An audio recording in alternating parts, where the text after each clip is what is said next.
Berkati firman Tuhan, sama-sama katakan amin.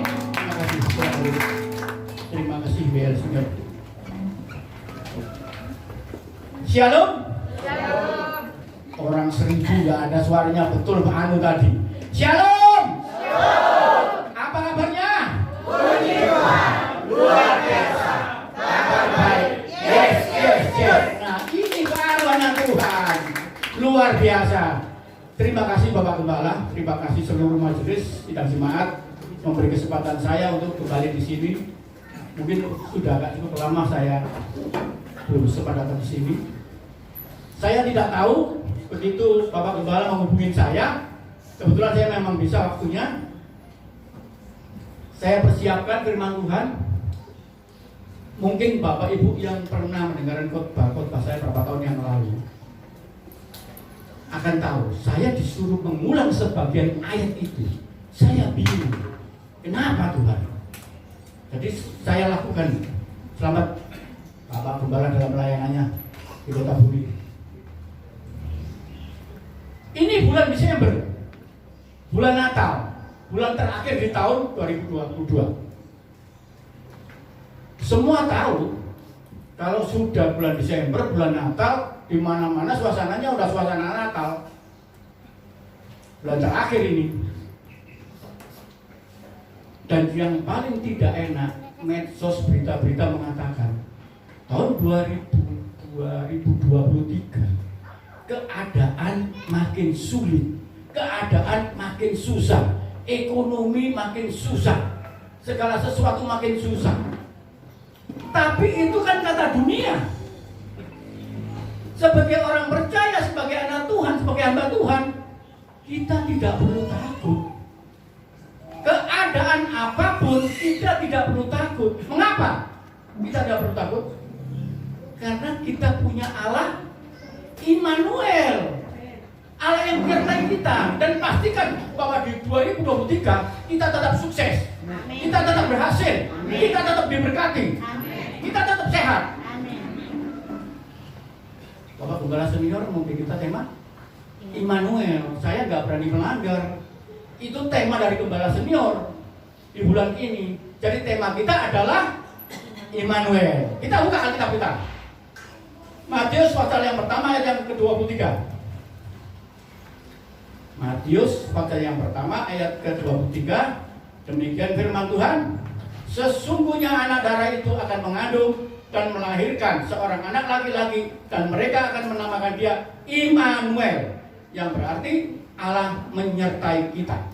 Amin. Immanuel dari bahasa Ibrani. Immanu artinya menyertai. Nuel, El itu adalah Allah, Elohim, Eloha, El Shaddai. Jadi Allah menyertai kita. Tapi dalam bahasa Alkitab, bahasa masa kini, dikatakan Allah bersama kita. Arti yang lebih dalam lagi, Immanuel itu Allah ada di dalam kita. Kalau Allah ada bersama kita, enggak digandeng kita gini, enggak. Tetapi ada di dalam kita. Penyertaannya sempurna. Masih ingat bingkai Alkitab? Terdiri dari berapa kitab? 66, 39 perjanjian lama, 27 perjanjian baru, 1189 pasal, 31.000 lebih ayat. Tetapi kata Immanuel hanya ditulis 3 ayat di dalam seluruh Alkitab ini. Hanya disebut dalam 3 ayat. Dalam Yesaya 7 ayat 14, Yesaya 8 ayat 8, dan di dalam Matius yang kita baca tadi. Hanya 3 ayat. Dikatakan anak darah mengandung dan melahirkan seorang anak laki-laki dan diberi nama Immanuel. Tetapi kalau kita bedah di Injil Lukas pasal yang pertama ayat 31, malaikat Gabriel datang kepada Maria memberitahukan, anak di dalam kandunganmu berilah nama Yesus. Yesus artinya Tuhan penyelamat. Yesus artinya Tuhan juru selamat. Immanuel sama dengan Yesus, juru selamat yang selalu menyertai saudara dan saya. Penyertaannya sempurna, Immanuel. Itu sebabnya Yesus dikatakan Immanuel, juru selamat, yang setiap Desember akan kita peringati kelahirannya nanti. Di sini tanggal 18 ya, puji Tuhan. Kita memperingati Yesus, kelahiran Yesus, acara Natal, bukan sekedar hura-hura, bukan perayaannya, tapi keselamatan dan penyertaan untuk hidup kita. Jadi artinya Yesus yang adalah juru selamat yang selalu menyertai kita. Sekarang kita mengerti, tanpa adanya Yesus, tanpa adanya Immanuel, kita tidak pernah akan diselamatkan. Karena dalam Filipi pasal yang kedua ayat ke-10 dan seterusnya dikatakan semua bertekuk lutut menyembah Dia dan mengaku Yesus adalah Tuhan. Jadi Yesus Kristus yang Immanuel juru selamat itu penyertaannya sempurna kepada kita. Dalam Kisah Rasul-Rasul pasal yang 4 ayat ke-12 mengatakan apa? Keselamatan tidak ada kepada nama siapapun. Di kolong langit ini tidak ada satu nama pun yang diberikan olehnya agar kita bisa diselamatkan selain di dalam nama Yesus, Immanuel juru selamat. Jadi kita bedah, nama Yesus itu artinya Tuhan penyelamat, juru selamat adalah Immanuel yang selalu menyertai kita, yang selalu ada di dalam kita. Jadi bukan hanya menyertai kita, tetapi Yesus Immanuel ada bersama kita, di dalam kita. Pertanyaannya, mengapa Immanuel, Yesus Kristus lahir ke dunia? Kenapa Yesus Kristus harus turun dari tahtanya yang kudus, yang mulia ke dunia yang baru?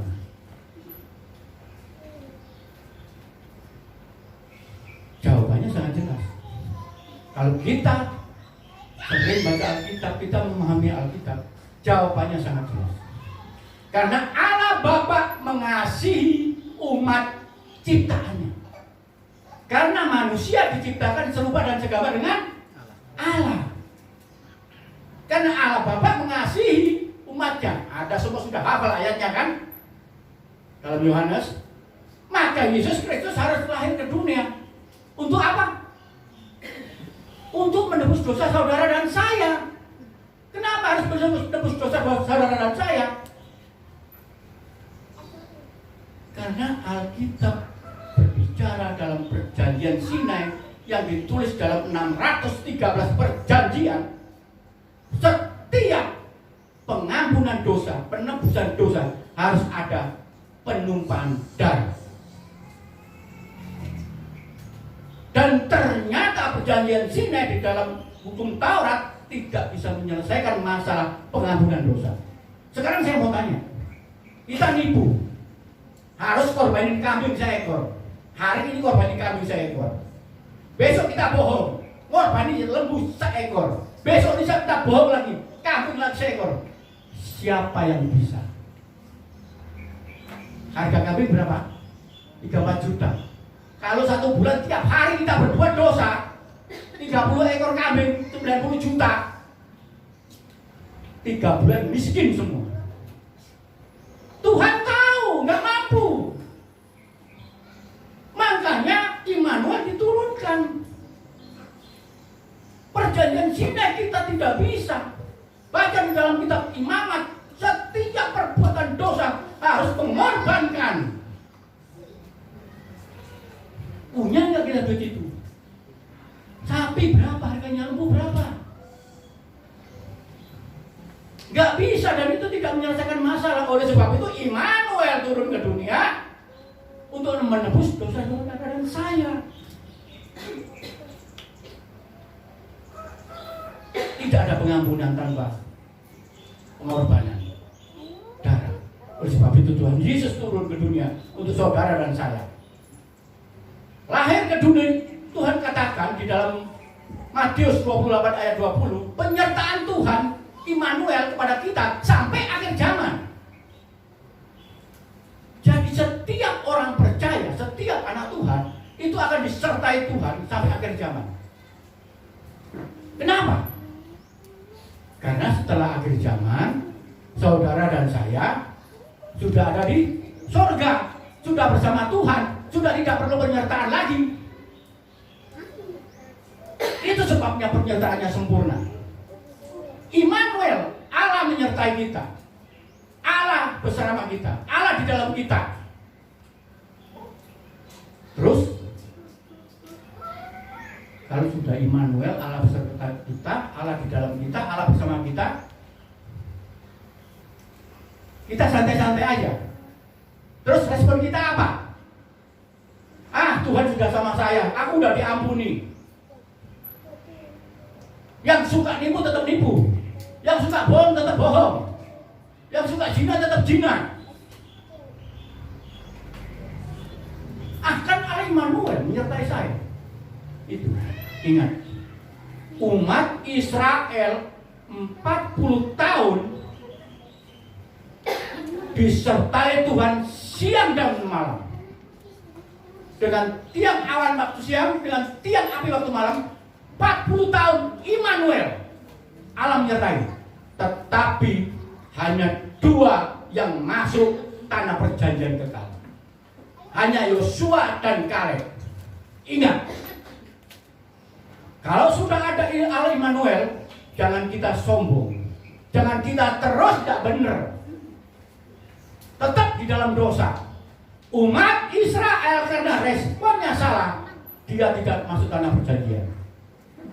Apa saudara dan saya yang sudah dikatakan orang Kristen berpuluh-puluh tahun, yang rajin ke gereja, rajin ibadah, rajin yang menabur, tidak masuk tanah perjanjian baru? Karena responnya selama hidup kita salah. Apa respon kita? Jangan kita santai-santai, jangan kita enak-enak, enggak. Tuhan memberikan Alkitab untuk bimbingan kita. Allah Immanuel, yes. Tuhan bersama kita, yes.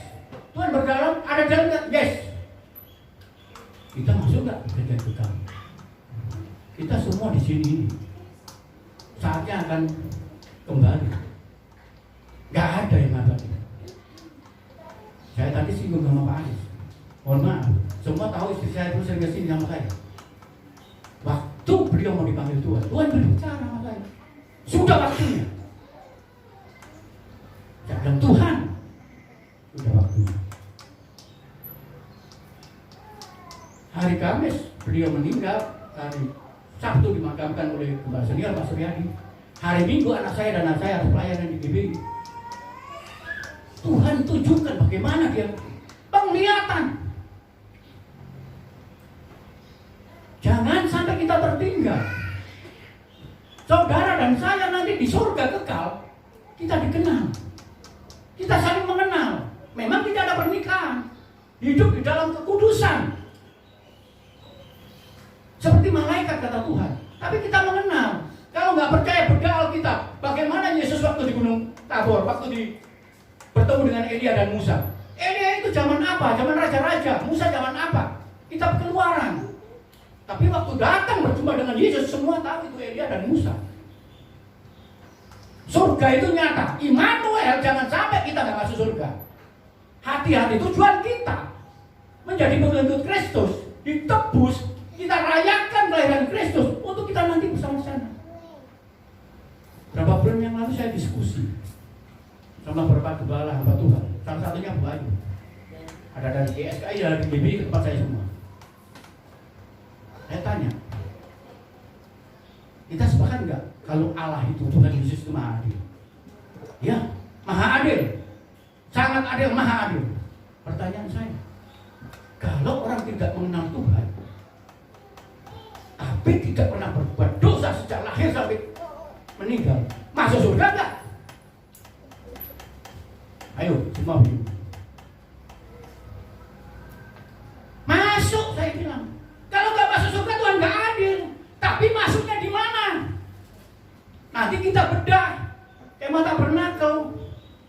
Maksudnya dia di pelataran. Kalau saudara dan saya, Alkitab berbicara, kita memerintah bersama Yesus. Itu bedanya. Kita di dalam ruangan Maha Kudus, Yerusalem baru, yang panjangnya itu 2.400 km, lebarnya 2.400 km, 2,5 kali pulau Jawa. Itu kerajaan Yesus. Itu Alkitab yang bicara, kita bayu, bukan saya. Kita memerintah, itu Allah Immanuel. Kita bukan di pelataran, kita bukan di Curug, tapi kita di istana negara sana. Kita jadi menteri, kita jadi pas pampres. Istilahnya seperti itu. Kita nggak jadi raja jelata. Supaya kita tahu. Suatu saat kalau ada waktu kita bedah Alkitab. Saya mengadakan ministry bersama Boyan dan beberapa hamba Tuhan dari GSKI, dari GBI untuk melakukan seminar gratis, tapi 1 hari. Kita akan bedah sampai kepada luka batin. Ini Allah Immanuel. Nah sekarang respon saudara dan saya apa? Supaya kita masuk tanah perjanjian baru, Kanaan yang kekal. Ini yang saya pernah sampaikan di sini. Kita baca Kolose 2 ayat 7. Kolose 2 ayat 7. Hendaklah kamu berakar di dalam Dia dan dibangun di atas Dia. Hendaklah kamu bertambah teguh dalam iman yang telah diajarkan kepadamu, dan hendaklah hatimu berlimpah dengan syukur. Kalau masih ingat, ini pasti pernah saya sampaikan di sini berapa tahun yang lalu. Saya nggak tahu kenapa Tuhan suruh sampaikan lagi. Dari ayat yang kita baca ini, kita bisa mendapatkan 4 poin yang penting untuk respon kita. Yang pertama, berakar di dalam Dia, berakar di dalam Yesus. Yang kedua, dibangun di atas Dia, dibangun di atas Yesus. Yang ketiga, teguh dalam iman yang telah diajarkan, artinya memiliki iman yang teguh di dalam Yesus. Dan yang keempat, hatimu melimpah dengan syukur, artinya selalu bersyukur kepada Yesus. Kita bahas satu persatu, waktunya nggak banyak, saya nggak pernah kabar lama, hari ini cuma saya minta waktu 4 jam ya. Boleh? Saya khotbah biasanya cuma setengah jam ya. Tapi ini kan boleh dong. Nanti aja kalau seminar ya. Yang pertama, jangan terlalu serius, perhatikan firman Tuhan dengan sungguh-sungguh, nggak apa-apa. Tapi jangan tegang. Kita menikmati hadirat Allah. Kita menikmati Allah Immanuel. Yang pertama, berakar di dalam Yesus. Semua ngerti yang dinamakan akar itu apa. Semua ngerti. Gak ada yang nggak ngerti di sini. Semua ngerti apa akar. Bagian yang terpenting daripada tumbuh-tumbuhan.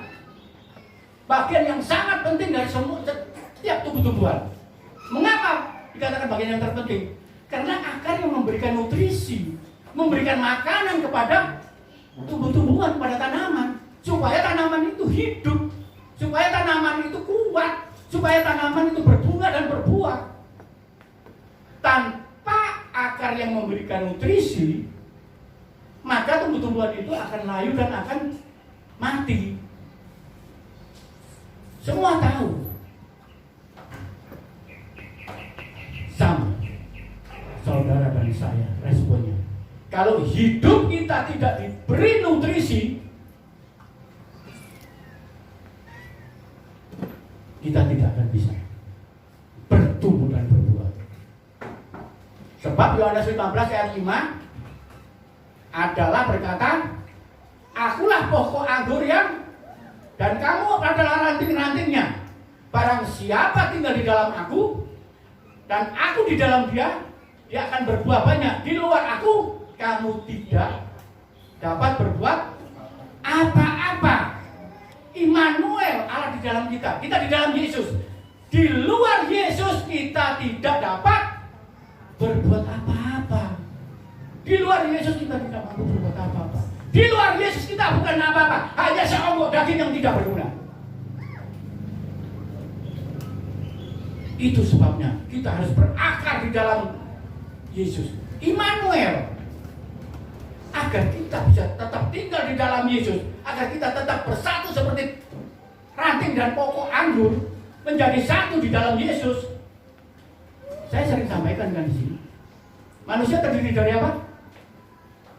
Tubuh, jiwa, dan roh. Tubuh bicara apa? Masih ingat? Panca indera.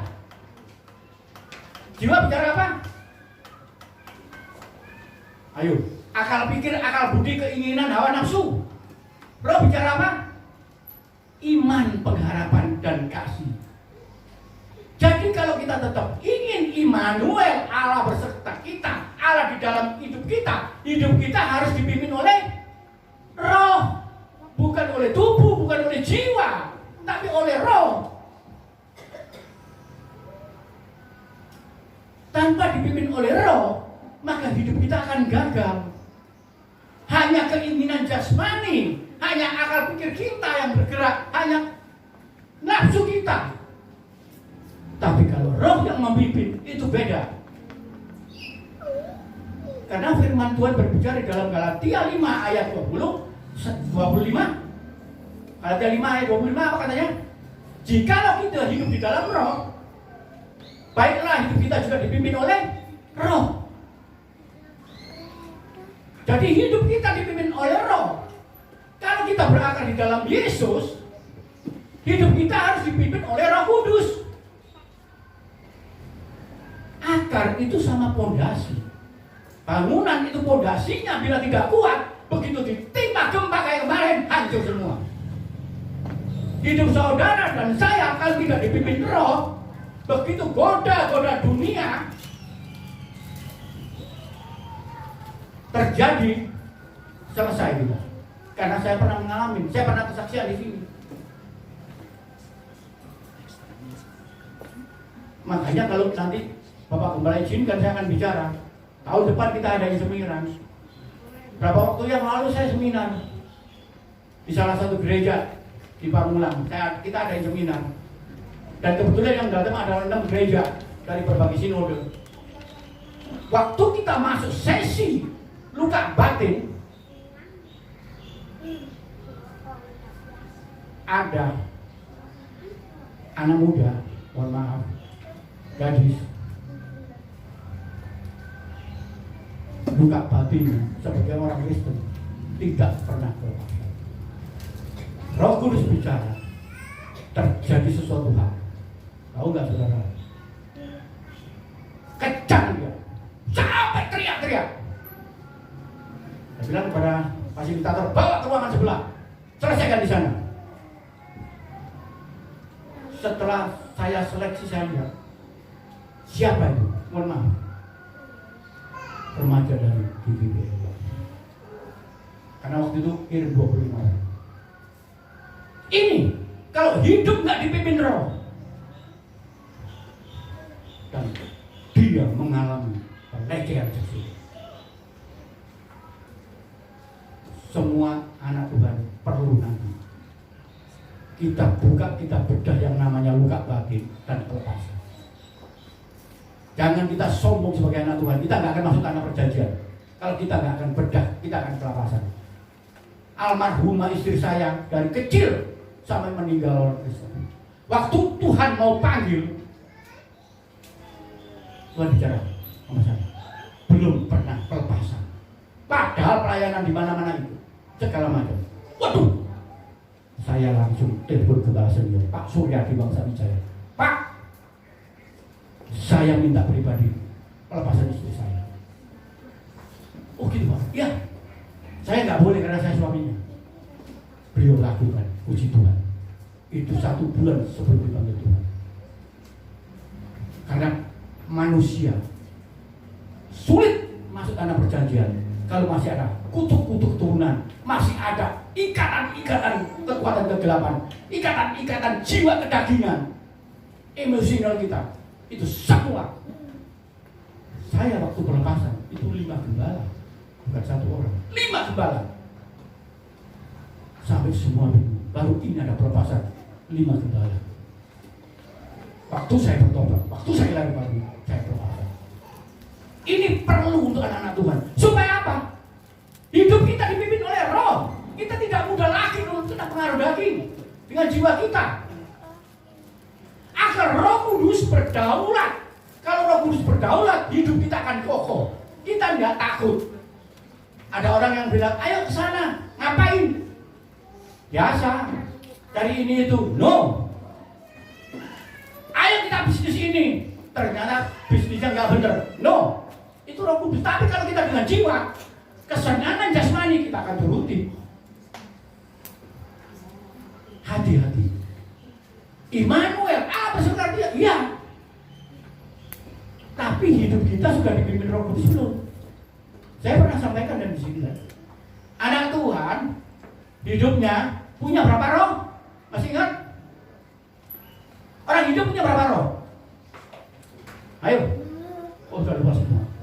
Punya 2 roh. Orang percaya itu punya 2 roh.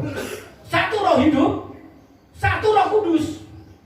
Kalau orang belum percaya, dia nggak pernah kepenuhan Roh Kudus. Dia nggak pernah dipimpin oleh Roh Kudus. Oleh sebab itu kita jangan dipimpin oleh Roh hidup, tetapi Roh Kudus. Karena kalau Roh Kudus yang memimpin kita, Roh Kudus itu manifestasi Tuhan Yesus di dalam hidup kita. Dia akan membawa kita ke dalam setiap kebenaran. Tidak mungkin kita akan dibawa ke hal-hal yang tidak benar. Itu sebabnya berakar di dalam Yesus. Jangankan saudara dan saya, manusia lemah. Salomo itu kurang apa? Raja yang luar biasa hebatnya, yang diberkati itu. Waktu dia dipimpin Roh Kudus, waduh, luar biasa. Begitu dia dipimpin oleh roh kehidupan, roh daging, dengan istri-istri yang tidak benar, hancur. Orang yang percaya benar-benar kepada Tuhan, hidupnya harus dipimpin oleh Roh Kudus. Itu sebabnya tidak gampang jatuh dalam dosa. Tidak mudah. Beda dengan orang yang tidak dipimpin oleh, tidak punya Roh Kudus. Diajak apapun jadi. Betul. Kalau saya mau hidup hanya kayak duniawi, sangat gampang. Karena background saya, segala macam saya di sana. Bahkan belum lama saya didatangi oleh pimpinan-pimpinan yang akan menjadi seorang penguasa, saya nggak boleh sebutkan nama, ke rumah saya. Bapak kan pengalaman di polling, Bapak kan no. Karena apa? Roh Kudus mengingatkan sama saya. Jangan. Siapa yang nggak mau duit? Semua mau duit. Tapi duit yang halal, duit yang benar, duit yang berkat. Bukan yang hasil korupsi, nipu, ditangkap KPK. Semua mau, tapi yang halal, berkat. Kita maunya diberkati, bukan menjadi kaya raya, tapi hidup diberkati. Beda. Kaya raya belum tentu diberkati, tapi diberkati pasti kaya raya. Kaya damai sejahtera, kaya semuanya. Karena kita hidup sudah diberkati. Jadi respon kita apa? Hidup berakar di dalam Yesus, yang hidup dipimpin oleh Roh Kudus. Yang kedua, waduh, pakai jam juga ya. Immanuel, Allah beserta kita, bersama kita, di dalam kita. Dibangun di atas Yesus, dibangun di atas Dia. Mazmur 73 ayat 24. Mazmur 73 ayat 24 berkata, dengan nasihatmu engkau menuntun aku, dan kemudian engkau mengangkat aku ke dalam kemuliaan. Artinya berjalan dituntun oleh Tuhan melalui nasihat-nasihatnya. Dituntun Tuhan oleh nasihat Tuhan. Pertanyaannya, nasihat Tuhan adanya di mana? Adanya di dalam firman Tuhan. Nasihat Tuhan, tuntunan Tuhan adanya hanya di dalam firman Tuhan. Jadi ayat ini mengajarkan kita untuk apa? Dibangun di atas Yesus artinya apa? Jadilah pelaku firman. Kalau kita melakukan nasihat Tuhan, dituntun oleh firman Tuhan, pasti kita akan jadi pelaku firman. Setiap kehidupan kita, setiap langkah hidup kita, setiap aktivitas hidup kita harus jadi pelaku firman. Semua sudah hafal pelaku firman itu apa? Jadi saksi, jadi teladan, jadi terang, jadi garam, jadi contoh. Bukan jadi batu sandungan. Masa begitu? Oh iya. Bu Amel ini terkenal di daerahnya. Bu Amel ini baik. Setiap ketemu orang senyum, baik, salami. Kenapa? Karena dia dalam Tuhan. Karena Allah Immanuel. Orang tahu, oh ini orang Kristen. Pano baik. Setiap ketemu orang, shalom, selamat pagi.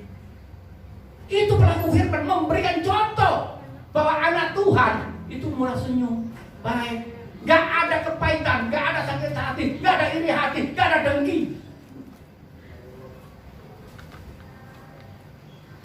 Jelas di dalam Matius 7 ayat 21 dan seterusnya berkata, bukan yang berseru-seru Tuhan, Tuhan, Tuhan yang akan diselamatkan, bukan. Tetapi yang menjadi pelaku, yang melakukan kehendak Bapakku, yang melakukan firman Tuhan, yang menjadi pelaku. Kalau kita nggak jadi pelaku firman Tuhan, jangan pernah bicara Allah Immanuel.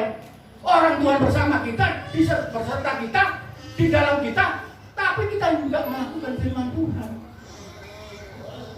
Jadilah pelaku firman Tuhan di setiap kehidupan kita. Semua sudah hafal. Bahasa sering kan disampaikan, jadi terang itu apa, jadi garam itu apa. Tapi sekarang apakah kita sudah melakukan di dalam setiap kehidupan kita? Orang Kristen itu penuh dengan kasih. Karena firman Tuhan katakan, Yesus itu adalah kasih, Allah itu adalah kasih. Jadi pelaku itu taat, melakukan perintah Tuhan. Saksikan semua yang Tuhan pernah lakukan dalam hidup kita. Bapak Abraham boleh dikatakan orang percaya, orang beriman. Bapak Abraham dibenarkan karena jadi pelaku firman Tuhan. Abraham diperintahkan, kamu keluar dari Ur Kasdim ke sana, akan aku berkati. Taat, keluar, padahal nggak tahu harus kemana. Coba saya lagi berdoa, Tuhan bicara, Robi kamu keluar ke sana. Kemana Tuhan? Gak berani Tuhan, takut Tuhan. Belum tentu kita bisa seperti Abraham. Gak tahu. Abraham itu hidupnya dalam kelimpahan, di dalam kehidupan keluarganya. Semua ada. Tapi Tuhan bicara, keluar. Dia jalan. Dan belum tahu apa yang terjadi.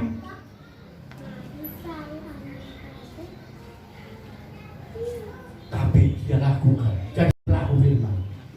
Sehingga Bapak Abraham diberkati jadi orang Bapak beriman dan jadi teladan kita semua. Bilang jadi pelaku firman, bilang beri hamba Tuhan. Saya mengalami itu ya. Ada seorang hamba Tuhan, wah luar biasa khotbahnya, luar biasa. Tapi begitu naik mobil mewah, keluar dari gereja, jemaat pulang, mobilnya ditutup rapat. Pelaku firman harusnya kan dibuka, shalom, shalom, sama jalannya, hati-hati. Ada. Serius. Saya sendiri ngalami. Tadi korbannya gebung-gebung seperti itu. Tapi begitu di luar, kok beda ya? Jangan cuma di gereja aja kita benar, justru harus di luar.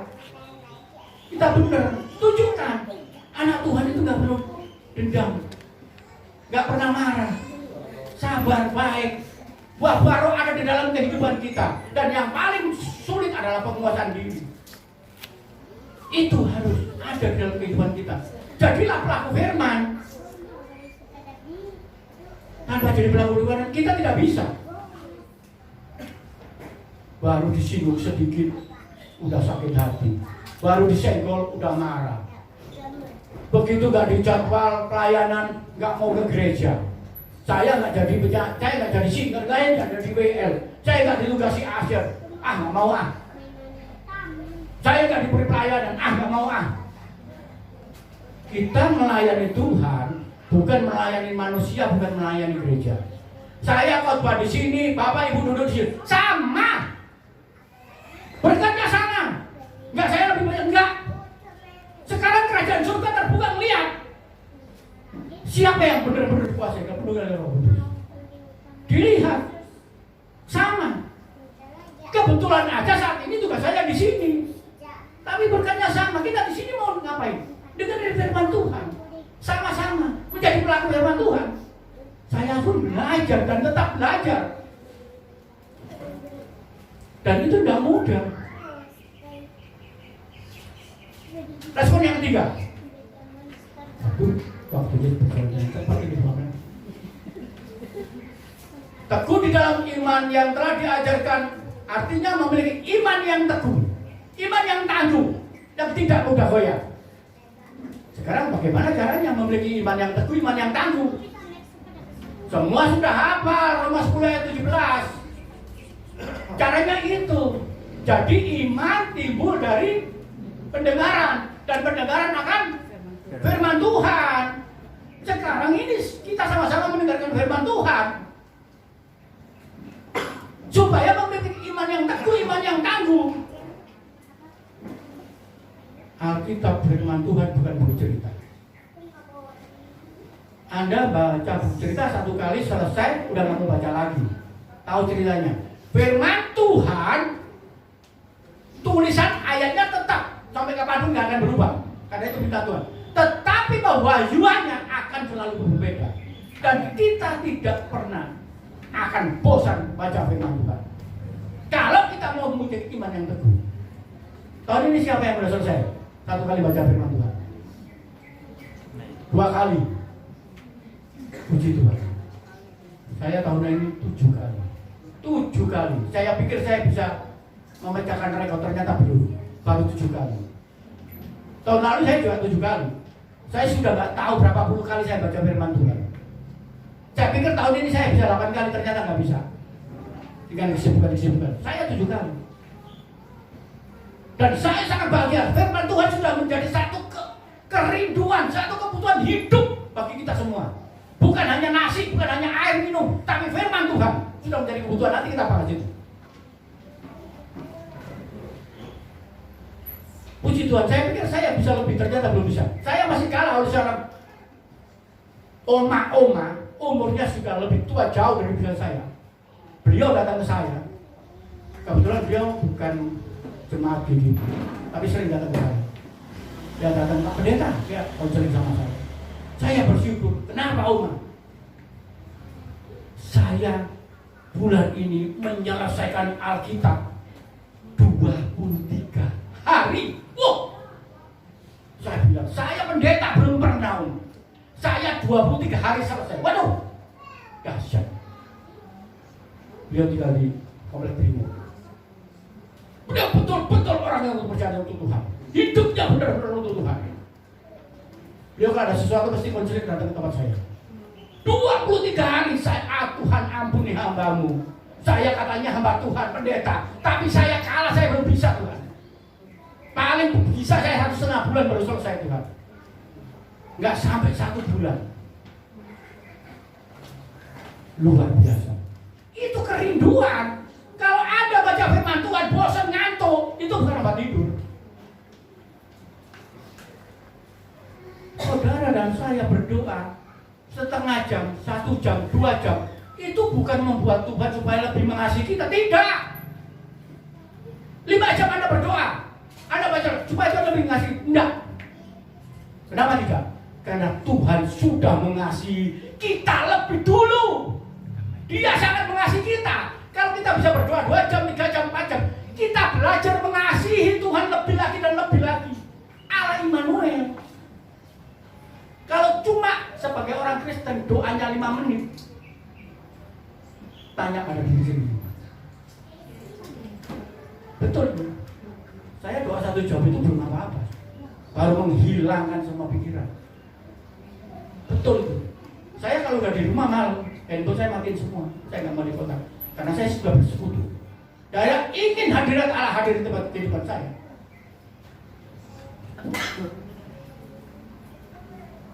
Ulangan 8 ayat 3 dan Matius 4 ayat 4 mengatakan apa? Manusia hidup bukan hanya dari roti saja, tapi dari firman Tuhan. Artinya tanpa firman Tuhan, hidup kita kosong, hidup kita sia-sia.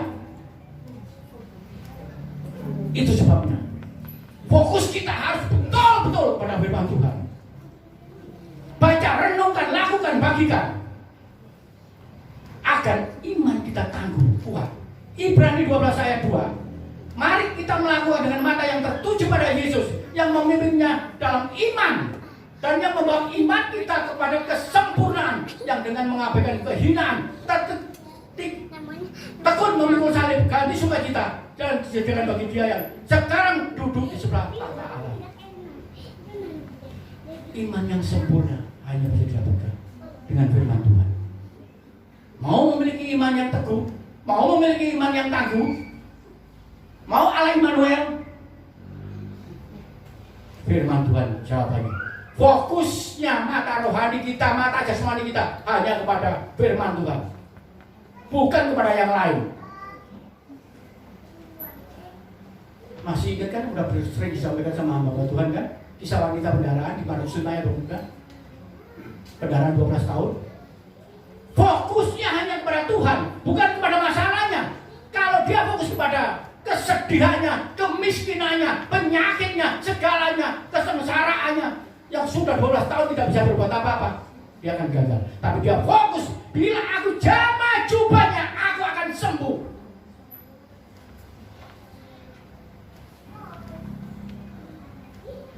Itu iman. Yakobus juga bilang, iman tanpa perbuatan adalah mati.